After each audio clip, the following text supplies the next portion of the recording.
கல்யாண வீட்டு சாம்பார். நம்ம இது வந்து குக்கரில் பண்ணால் எப்படி இருக்குங்க? டேஸ்ட்டான அமோகமாக இருக்கும். வாங்க ட்ரை பண்ணி பார்க்கலாம்.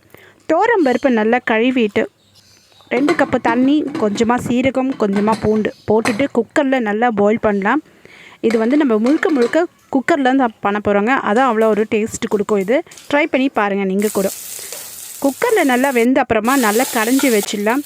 ஒரு பேனில் வச்சுட்டு கொஞ்சம் கடுகு, உளுத்தம்பருப்பு, வெங்காயம், பச்சை மிளகா, தக்காளி, கறிவேப்பிலை எல்லாமே போட்டு நல்லா வதக்கிடலாங்க. அதுக்கப்புறமா வந்து சாம்பார் பொடி போட்டுடலாம்.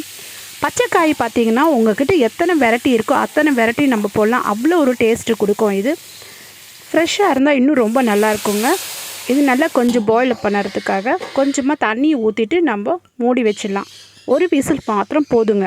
அதுக்கப்புறமா பருப்பு மொத்தத்தையும் கடைஞ்ச பருப்பு இதில் ஊற்றிட்டு மேலே டெக்கரேஷனுக்கு கொஞ்சம் கறிவேப்பிலையும், கொத்தமல்லி, கொஞ்சமாக வந்து பெருங்காயம் தூள் எல்லாமே போட்டுட்டு நல்லா மூடி போட்டு கொஞ்ச நேரம் வச்சுட்டு அதுக்கப்புறமா நம்ம எந்த பாத்திரத்தில் நம்ம எடுத்து வைக்கிறோமோ சாம்பார், அந்த பாத்திரத்தை எடுத்து வச்சிங்கன்னா அவ்வளோ ஒரு ஸ்மெல்லு, நல்ல கமகமன்னு வாசனை வரும். கல்யாண வீட்டு சாம்பார்.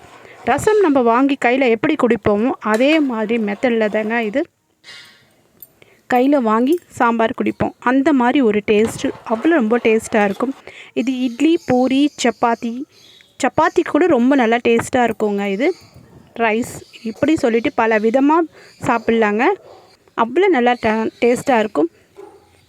இந்த சாம்பார் 4 நாள் ஆனாலும் கெட்டு போகாத சாம்பார். இது அவ்வளோ நல்ல ஒரு டேஸ்ட் இருக்கும். ஃப்ரெண்ட்ஸ், தேங்க்யூ ஃபார் வாட்சிங். கண்டிப்பாக லைக் பண்ணுங்கள். தேங்க்யூ.